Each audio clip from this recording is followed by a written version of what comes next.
C'était la place où on partait, puis on traversait à pied, nous autres, le Tressel. Il y avait une côte qui montait dans le cap, et on montait, on appelait ça la côte à Cyril. C'était Cyril Thibault qui avait le terrain, puis qui avait fait cette côte-là. On montait à la côte à Cyril, puis on empruntait le Tressel, puis on traversait l'autre bord, puis on s'en allait jouer au village, en passant par le Tressel. Ça, on faisait ça très souvent. Puis même des fois, l'après-midi, quand on était en vacances l'été, on partait en bicyclette, puis on traversait le Tressel en bicyclette. Entre les voies ferrées, on le traversait à 4-5 jours, on traversait le Tressel en bicyclette. Mon père était chef de gare le jour, puis un de mes frères était télégraphiste le soir de 4h à minuit. Alors souvent, on montait à la station, on allait voir mon frère Gaston, puis on parlait avec.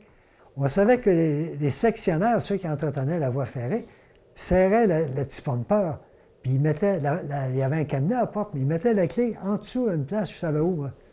Alors un bon coup, on traversait le Tressel, avec deux de mes amis, ils m'ont dit, Michel, ça serait le fun si on le traverserait en petit pompeur. Ah, j'ai dit jamais, voyons donc, si je me fais pogner par mon père ou Gaston, là, ou mon frère Gaston, je vais en manger toute une, hein, il n'y a pas question que... Mais à force de me faire tourmenter, ils ont dit, Gaston ne le saura jamais, il est loin, la gare était plus loin. Ils ont dit, tu sais ce qu'est la clé? J'ai dit, oui, je sais ce qu'est la clé. Ils ont dit, oui, donc. Fait que je m'en vais chercher la clé, je démarre ça. Mais c'était pesant, ça, cette affaire-là. On était trois jeunes de 13-14 ans, là. Parce que lui, il était perpendiculaire à la voie ferrée. Alors, il fallait l'emmener près de la voie ferrée, puis le remettre ses rails, là. En tout cas, on a forcé comme des bons, on l'a mis sur la règle. Puis là, on est parti. Puis on a pris le Tressel avec ça.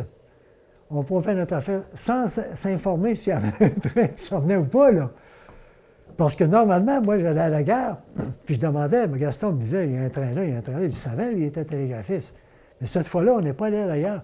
Puis là, on a pris le Tressel, puis on était rendu à peu près vis-à-vis du boulevard de la Chaudière aujourd'hui, en petit pompeur, quand on a entendu crier le train.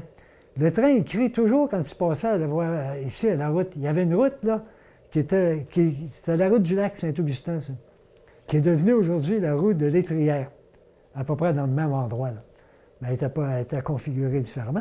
Le train, quand il arrivait là, il criait, comme il crie encore aujourd'hui. Et nous, on a entendu crier. Ah là, j'ai dit, il s'en vient un train. Là, on s'est mis à vouloir, mais on pompait tellement vite, on était tellement énervés qu'il y avait une espèce de bras d'embrayage pour l'avant et l'arrière sur cette chose-là. Et pour le mettre dans l'autre direction, il fallait qu'on soit complètement arrêté. Mais nous autres, on n'arrêtait pas. Puis moi, j'avais beau essayer d'enclencher ça, mais ça ne s'enclenchait pas, là. À un moment donné, on a arrêté, puis on a réussi. Puis là, on s'est mis à pomper, mais quand on est arrivé à l'autre bout, le train était sur le Tressel, là.